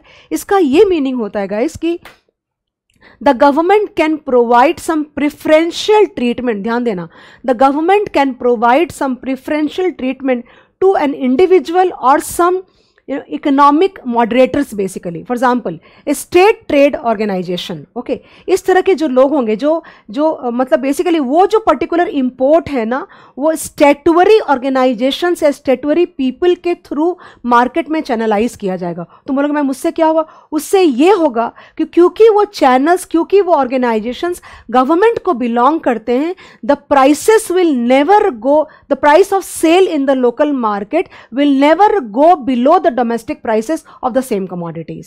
So that way government can control actually, and that is called measures affecting competition. Did you get the point? मतलब basically government related जो स्टेटुअरी ऑर्गेनाइजेशंस होंगे या कोई इंडिविजुअल होगा, तो वो जो इंपोर्ट होगा इन लोगों या इन कंपनीज के थ्रू चैनलाइज करके डोमेस्टिक मार्केट में पहुंचाया जाएगा। तो क्योंकि वो सरकार को सपोर्टिंग ऑर्गेनाइजेशंस हैं, तो naturally the prices can not be brought below the stated price. तो सरकार उस तरह से कंट्रोल कर सकती है, लेकिन ओपनली अगर कोई भी इंपोर्ट करेगा तो for the sake of profits वो क्या करेंगे, वो प्राइसेस नीचे करेंगे और सरकार को पता भी नहीं चलेगा for that matter, and that is called measures affecting competition. ये हो गया guys. Then government procurement policies, ये क्या होता है? Suppose government wants to, I mean all of us know that government also need a lot of goods and services for that matter for their consumption and otherwise also, right? So government will try to procure their requirements from the domestic companies only, though those goods and services can be imported and are made available by other import भी कर करके वो तुम goods ले सकते हो। For example wheat है तो तुम इंपोर्टेड वीट भी यूज़ कर सकते हो और लोकल मार्केट का भी यूज़ कर सकते हो। तो सरकार बोलेगी नहीं, मैं लोकल मार्केट वाला ही लूँगा क्योंकि मेरे को डोमेस्टिक इंडस्ट्रीज़ को सपोर्ट करना है, even if the prices of the domestic like market is higher for that matter. Okay, ये हो गया ये वाला। Trade related investment measures. Now trade related investment measures का मतलब क्या होता है पता है क्या? Like if you ask me in short, if I talk in my language, so basically they can say that, जैसे फॉर एग्जाम्पल कोई गुड्स एंड सर्विस इंडिया में आ गया, ठीक है, कोई गुड्स एंड इम्पोर्ट होकर के आ गया। अब सरकार, अगर वो जो एक्सपोर्टर है वो तो ये भी चाहेगा ना कि जब वो गुड्स एंड सर्विस की जो सर्विसिंग है उसके लिए वो लोग काइंड ऑफ दे प्रोवाइड दो services, they can earn there. तो सरकार बोलेगी नहीं, आपने एक बार एक्सपोर्ट कर दिया ना, इसका जो सर्विसिंग वाला पार्ट होगा वो लोकल मार्केट में होगा। सिमिलरली कोई पर्टिकुलर गुड्स एंड सर्विस के लिए बोलेंगे ये लोग कि ये पर्टिकुलर जो तुम्हारा कंपोनेंट है वो लोकली प्रोक्योर्ड होना चाहिए। तो those kind of restrictions can be placed. तो उससे क्या होता है कई बार, सो बेसिकली क्या होगा कि the exporter will get into a fix ना, because they would want to have end to end control on the whole thing. But if the government is posing such kind of problems, there would be it is like a deterrent to the imports. I hope you understand that part. Deterrent मतलब restrict करेगा, आपको demotivate करेगा, motivate नहीं, demotivate. Now distribution restrictions. So if there are distribution restrictions, सरकार डालेगी कि for example some things which are imported, okay, so they cannot be sold in these areas, they can be sold only in these areas. For example, अगर कुछ आप particular type of commodity मंगाते हो तो सरकार बोलेगी they would be distributed only in the areas where there is some refrigeration available for that matter. So you can see guys कि बहुत सारे fruits and all होते जो imported आते हैं, but सेमी अर्बन एरियाज़ में अवेलेबल नहीं हो, सिर्फ बड़ी बड़ी सिटीज़ में होते हैं। तो डिस्ट्रीब्यूशन पे रेस्ट्रिक्शंस डाल सकते हैं कि भाई इस जोग्राफी में आप बेच सकते हो, इस जोग्राफी में आप नहीं बेच सकते हो। तो naturally the quantum that the exporter wants to sell in a particular country, he will not be able to get the so I told you कि इसकी कोई लिस्ट बन ही नहीं सकती, आप कुछ भी कर सकते हो। You can do anything, you can turn and twist anywhere for that matter. But yeah, there is a list, but I don't think this list can be exhaustive ever for that matter. It will keep on adding. Restrictions on the post sale survey. So basically the government will restrict कि भाई post sale surveys आप नहीं कर सकते, हमारी country के लोग करेंगे, such kind of thing. मैंने बात भी करी उसके बारे में. Then administrative procedures. So there are a lot of administrative procedures only ना, तो like तुम्हारी जो टेस्टिंग है, सर्टिफिकेशन है and all that, so red tapism मतलब तुम्हारी जो तुम जो अप्रोच करे तुमने इंडिया की जो रिक्वायर्ड डिपार्टमेंट है कि भाई हम यहाँ पे एक्सपोर्ट करना चाहते हैं, तो वो जो प्रोसीजरल डिलेज है, फाइल यहाँ से वहाँ, वहाँ से वहाँ, वहाँ से वहाँ, so they will like intentionally also they can do that, they will just delay it so much that the exporting party would not be like feeling like interested only कि बॉस ये बहुत ज़्यादा कॉम्प्लिकेटेड है and we don't want to do it possibly. So that is also like a way of restricting the imports. Rules of origin. Now you know something, I'm sure all of you know that कि nowadays anything, any commodity for that matter, उसमें label में रहना चाहिए कि place of origin, and that is why any cloth you pick up from the market you will see made in India, made in China, made in Taiwan, made in Sri Lanka, made in Pakistan, made in Bangladesh. इसके अलावा कुछ होता ही नहीं है. तुम Europe चले जाओ, तुम यूएस चले जाओ, वहाँ पे जाके कोई टी शर्ट उठाओ, तुमको वही दिखाओ. अब क्या प्रॉब्लम आ जाती है इसमें, इतने सारे डिस्क्लोजर्स में प्रॉब्लम क्या आती है, एक कोई चीज़, सपोज ये मोबाइल है, इसमें हज़ारों चीज़ें लगी हुई है, राइट. तब इसके अंदर में कोई चीज़ कहाँ की, कोई चीज़ कहाँ की, कोई चीज़ कहाँ की है, तो it becomes very difficult to disclose everything with respect to like every component for that matter. So that again is a deterrent to international trade. Safeguard measures. So basically like many things guide safeguarding your anti-dumping and everything जो होता है वो safeguard measures हो गया. Embargoes. It is the most extreme form of restriction on the international trade wherein it could like ना मैं तुमसे import करूँगा, ना मैं तुमसे export करूँगा, यानी कि कोई trade relation हमारा नहीं होगा. Extreme level of restriction is called embargo and that could be as a result of the political situation guys. I think I have explained you all the points and I'm sure guys you wouldn't have found it very very difficult for that matter कि तुमको समझ में नहीं आया.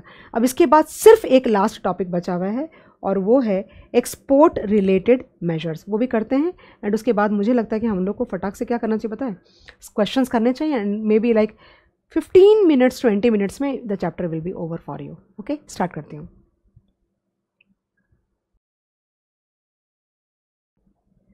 Okay, There are four actually: ban on exports, export taxes, export subsidies and incentives, voluntary export restraints. चारों समझा देती हूँ मैं तुमको. Ban on exports. So basically 2 lines explanation. If the government feels that there is a shortage of some commodities like rice, like wheat, like onions, then the government can levy a ban on the export. घर पे खाने के लिए नहीं है तो बाहर आप क्यों भेज सकते हो? That is called ban on exports, thereby interfering with the international trade. Export taxes, again, if the availability of the goods and service is limited in the local market, then the government can apply some specific duty or ad valorem duty in order to increase the export prices, thereby making it non-competitive in the international market, and that is called export taxes. Export subsidies and incentives, तो सिर्फ सरकार ban नहीं करती या interfere नहीं करती, सरकार ये भी करती है कि दैट गवर्नमेंट ऑल्सो लाइक सी, ये सिचुएशनल होता है बहुत ज़्यादा ना. अगर इंडिया में लोगों के पास खुद के पास अनियंस नहीं है in kind of, and we are paying like 100 rupees per KG और 200 rupees per KG in the local market, then definitely like it is not wise to send the those goods and commodities into the another market for that matter, right na. So similarly export subsidies and incentives का मतलब होता है the government does provide a lot of subsidies and support with respect to the goods and services which are exported, and we really want to earn money out of that. So there are various बहुत सारे तरीके होते हैं, like tax free करते हैं and बहुत सारे support करते हैं, सब्सिडीज़ देते हैं प्रमोट करने के लिए बेसिकली, जो हमारे पास में बहुत एनफ अवेलेबल है और हम एफिशिएंट हैं उन चीज़ों में. वॉलेंटरी एक्सपोर्ट रेस्ट्रेंट्स, ये तुमको थोड़ा समझना पड़ेगा और ये इंपॉर्टेंट भी है काफ़ी. वॉलेंटरी एक्सपोर्ट रेस्ट्रेंट का मतलब होता है कि सपोज़ करो कि मैं इंडिया हूँ और तुम कोई पर्टिकुलर कंट्री हो, ओके, तो तुम्हारी कंट्री में ऑलरेडी तुम बहुत परेशान हो because of the search of the imports, right. So basically in order to support you, in order to support the importing country, we would voluntarily reduce our export so that we can have good relation with the import country also and various other relationship for that matter. मतलब हम खुद से ही अपने मर्जी से वो कम कर रहे हैं कि भाई नहीं चलो आपको हम परेशान नहीं करेंगे, हम डंप नहीं करेंगे, आपको परेशान नहीं करेंगे. That is called voluntary export restraints, guys. Okay, now multiple choice type questions. First question. A specific tariff is a tax on a set of specified imported goods. No. An import tax that is common to all goods imported during a given period. No. A specified fraction of the economic value of imported good. नहीं, ये तो ad valorem है. D. A tax on imports defined as an amount of currency per unit of good. This is the right question, right answer. I mean, this question has got a right answer in D. A tariff on imports is beneficial to domestic producers of the imported goods because they get a part of the tariff revenue. No. It raises the price for which they can sell their product in the domestic market. It determines the quantity that can be imported to the country. It reduces their, ये वाला answer होगा. A tax applied as a percentage of the value is known as ad valorem. Escalated tariff refers to, जिसमें completed goods पे tariff ज़्यादा है और raw materials पे कम है. So nominal tariff rates on raw materials which are greater than tariffs on manufactured products. Nominal tariff rates on manufactured products which are greater than tariff on raw materials. ये वाला answer होगा तुम्हारा. Correct. Voluntary export restraints involve an importing country voluntarily restraining the quantity. नहीं, importing country नहीं, exporting country voluntarily restraining. Domestic firms agreeing to limit the quantity foreign goods sold in the domestic market. No. An exporting country voluntarily restraining the quantity of goods that can be exported out of a country during a specified period of time. ये answer होगा तुम्हारा. Anti-dumping duties are additional import duties so as to offset the effect of exporting firms' unfair charging of prices in the foreign market which are lower than production cost. Additional import duties so as to offset the effect of exporting firms' increased competitiveness due to subsidies by the government. Additional import duties so as to offset the effects of exporting firms' unfair charging of lower prices in the foreign market. ये दोनों answer होगा guys, ए और सी दोनों सही है, इसलिए D answer होगा तुम्हारा. A countervailing duty is like कि जो एक्सपोर्टिंग कंट्री है उसकी जो गवर्नमेंट है उनको सब्सिडी दे रही है, that is why they are able to sell the product at a lower price in the importing country. तो वहाँ पे काउंटर वेलिंग ड्यूटी लगा सकते हैं. देखो तो charged by the importing countries to protect domestic industries and firms from unfair price advantage arising from subsidies. ये answer होगा तुम्हारा. Which of the following is an outcome not tariff. Okay, so creates obstacles to trade and increase the volume of import and exports. Then domestic consumers enjoy consumer surplus because consumers must now pay only a lower price of the good. Okay, discourage domestic consumers from consuming imported foreign goods and encourage consumption domestically produced imports substitutes. ये answer होगा, 8 का C answer होना चाहिए. 9, SPS measures and TBTs are permissible under WTO to protect the interest of the country, may result in loss of competitive advantage of the developing countries. Correct. Increases the cost of compliance to the exporting countries. All of the above. Which of the following is not a non-tariff? Not a non-tariff. Countervailing. ये non-tariff नहीं है, tariff वाला है. Under tariff rate quota, countries promise to impose tariffs on imports from members other than those who are part of a preferential trade agreement. A country permits an import of limited quantities, tariff rate quota. देखो यहाँ पे क्या लिखा हुआ है, limited quantities at low rates of duty but subject an excess amount to much higher rate. ये answer है guys तुम्हारा. Non-tariff barriers include all the following except tariffs, of course. Answer. Next question, like application oriented guys. Which of the 3 exporters engage in anti-competitive act in the international market while pricing its export of good X to country D? कौन सा होगा बताओ. देखो यहाँ पे, ये देखो. अच्छा, तो इसका कॉस्ट है 30.5, डोमेस्टिक मार्केट में 31.2 में सेल करता है और फॉरेन कंट्री में ये सही है. Country A is like anti competitive नहीं माना जाएगा. कंट्री बी में कॉस्ट है 29.4, डोमेस्टिक मार्केट में खुद के 31.1 पे सेल करता है और यहाँ पे तो कंट्री बी और कंट्री सी भी होगा बिकॉज कॉस्ट इसका 30.9 है और बेचता 30.9 में डोमेस्टिक मार्केट में और फॉरेन कंट्री में सेल कर रहा है. तो ये और ये दोनों आंसर होंगे तुम्हारे. Which of the 3 exporters engage in anti-competitive act in international market while pricing of export good X to country D? Country B and country C guys. Because country B is selling at a lower price than the domestic price and country C is selling below the cost of the product also. What would be the effect of such pricing on the domestic producers of good X? Advice remedy available for country D. So basically when अगर कोई country अपने cost की price से भी नीचे जा करके या अपने डोमेस्टिक मार्केट की प्राइस से भी जा करके कम, तो they can charge anti dumping duties and countervailing duties. Module अगर भूल जाओ तो मॉड्यूल में लिखा हुआ है, जाके चेक कर सकते हो. वैसे तुम लिख भी सकते हो और खुद के वर्ड्स में भी लिख सकते हो, right. So basically they can charge, country B can charge anti dumping duties and country C के ऊपर में कंट्री डी क्या चार्ज कर सकता है पता है, countervailing duties, because they are selling below the cost of their product. Okay, so 1 is done.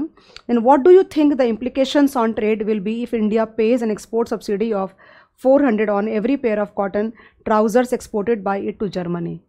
तो बेसिकली क्या हो जाएगा कि अगर इंडियन गवर्नमेंट सब्सिडी देगी तो what will happen, the price at which the Indian exporter will sell the trousers in Germany would be lower than their cost selling price in the market.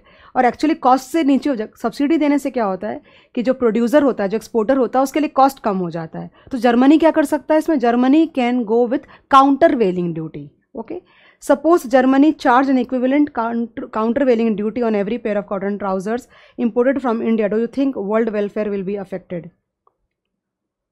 या world welfare will be affected because consumer surplus कम हो जाएगा उसके अंदर में.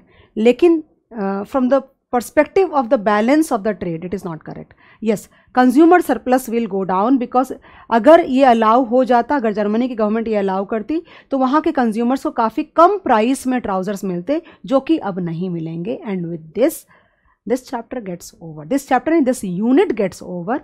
This was chapter 4 unit 2. 3 बचे हुए, tension मत लेना, धीरे धीरे करो, आराम आराम से करो. ख़त्म हो चुका है. मेरे पे फोकस नहीं रखो कितना बाकी है, खुद पे फोकस रखो बिकॉज तुमको वो भी याद होना चाहिए कि कितना हो चुका. एंड जो अब हो रहा है वो तो रिलेटिवली ईजी है, जो हो चुका वो रिलेटिवली काफ़ी लेंदी और वॉल्यूमिनस था. जाके रिवाइज करो, थ्योरी सब्जेक्ट है, याद नहीं रहेगा. ओके, ये 2-2 घंटे के लेक्चर आएंगे ऑन एन एवरेज, उससे ज़्यादा के नहीं आने वाला है. 2-2.25 घंटे के लेक्चर आएंगे तो एक दिन के अंदर ख़त्म कर सकते हो तुम. इसलिए कुछ और भी पढ़ना चाहो तो पढ़ना शुरू कर सकते हो. Thank you so much. Please keep revising.